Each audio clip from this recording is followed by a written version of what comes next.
¿Qué tal, chicos? Buenas tardes. Bueno, os quería explicarles la segunda parte respecto de la clase anterior, que fue módulo de un número complejo.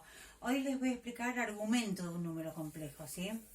Acá les hice una gráfica parecida a la de la clase anterior, donde hay un vector, está la componente A, que es la componente real, B, que es la componente imaginaria. Recuerden que no importan las medidas porque estamos generalizando. Entonces acá está ρ, el módulo, que les expliqué la clase pasada, y hoy vamos a ver esto que está en naranja, el argumento. El argumento es un ángulo, por lo tanto una notación que yo uso siempre es esa.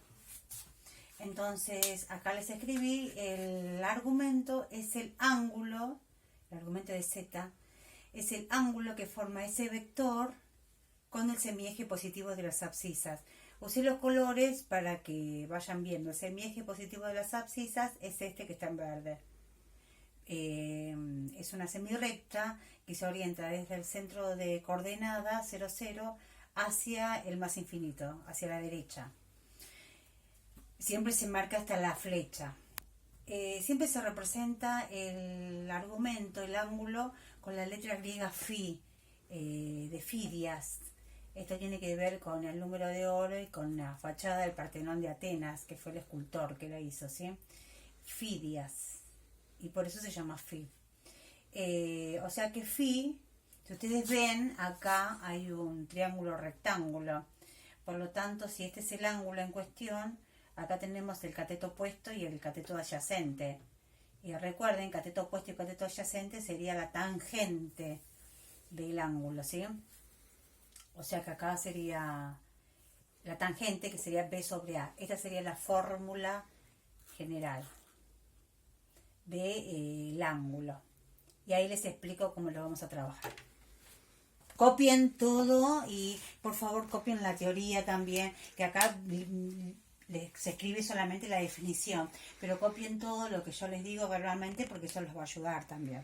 Y ahora les explico un ejercicio, pero copien todo, la teoría escrita y hablada. Bueno, en este caso yo les di un número complejo, z, que z es igual a menos 1 y trabajé con colores, ¿por qué? Para que sepan bien quién es A y quién es B. Recuerden, siempre ya se los venía diciendo, A es el término independiente, que lo marqué con celeste, acá, de ahí sale, es la primer componente, y B es el coeficiente de I, siempre está con I, es menos 1, acá se los marqué, y es este, B, siempre está con Y, por eso puse coeficiente, es el que está multiplicando ahí. Y bueno, teniendo en cuenta la fórmula, phi que es igual al arco tangente de B menos 1 sobre menos 1, de B sobre A. Bien, si toman la calculadora, recuerden, calculadora científica, ¿sí? Entonces tipean shift, tangente, paréntesis, menos 1, la teclita BC, acá me olvidé, dividido menos 1, ¿no? Menos 1, cierro paréntesis y después el igual. Si hacen todo eso, en la calculadora sale 45. Y ese es el ángulo, es el argumento del vector. Y bueno, y ahora ahí ya terminó. Si yo les pido el argumento, es hacer eso. Lo único que tienen que tener en cuenta es quién es B y quién es A. Recuerden que es B sobre A la fórmula. Y el proceso en la calculadora. Es fundamental saber trabajar con la calculadora, chicos. Recuerden que van a pasar a la facultad, ¿sí? Bueno, ahí terminaría el módulo y el argumento. Bueno, y para finalizar con este tema de argumento de un número complejo, acá se los escribí. Hay que identificar en qué cuadrante se ubica el vector asociado al número complejo. Bueno, y explico eso. Acá yo di dos ejemplos, acá un z y acá otro z. Fíjense que si yo acá les doy que z es 3 más 4i, 3 es la componente real, 4 la componente imaginaria, y ahí tengo mi vector. El vector queda en el primer cuadrante. Entonces, si yo saco el ángulo, por lo que les expliqué recién, arc tangente, o sea, shift tangente con la calculadora, de 4/3. Y eso si luego la calculadora me da un número decimal. Me da el número decimal 53,130,10,23,5. ¿Qué hago? Aprieto el ABC y ahí me da bien. Ay, esperen que no me dio bien. Ahora me da justo 53 grados, ¿sí? Esperen que lo hago de nuevo, así se los muestro. Shift, tangente, paréntesis, 4/3, paréntesis, igual. Ahí ven, me da el valor, aprieto ABC, no sé por qué no, Shift ABC. Ay, perdón, grados, minutos y segundos. Y me da 53 grados, 7 minutos, 48 segundos. Grados, minutos y segundos, chicos, perdonen.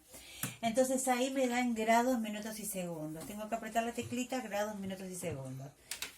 Que es esta, por si no la recuerdan. Esa teclita. Cuando da con paréntesis. Y este ángulo mide más o menos 53 grados, ¿sí? En este caso, menos 1 y, menos 1 en X y menos 1 en Y da el vector en el tercer cuadrante. Entonces ahí miren el ángulo que determina. Siempre el ángulo es desde el semieje positivo de las abscisas. Y hasta el vector. ¿Ven este ángulo acá? Siempre en el sentido contrario al de las agujas del reloj. Todo ángulo positivo siempre tiene ese origen, ese sentido de orientación. Nunca hacia abajo. Entonces, si yo hago con la calculadora, como les dije recién, daba 45. Pero este ángulo no mide 45. Acá se dan cuenta de que mide más de 180. Entonces, ¿qué hacemos? Cuando está en el tercer cuadrante, acá por eso lo escribí en naranja, se le suma 180. Entonces ahí este ángulo sí mide 225 grados. Entonces tengan en cuenta que si cae en el tercer cuadrante, tienen que sumarle 180. Eso es lo que les quería decir respecto del ángulo. Fíjense que como va siempre desde el semieje positivo hasta que toca el vector, vean que realmente les dé lo que tiene que dar. Acá se ve claramente que no puede dar 45. Entonces recuerden que le tienen que sumar 180 para que realmente coincida con ese ángulo. Esos detalles de respecto del argumento se tienen que dar cuenta ustedes, ¿sí? Por eso, sí o sí, como se dan cuenta con la gráfica. Representando, se dan cuenta. Este ángulo puede medir 53, sí, porque es un ángulo agudo.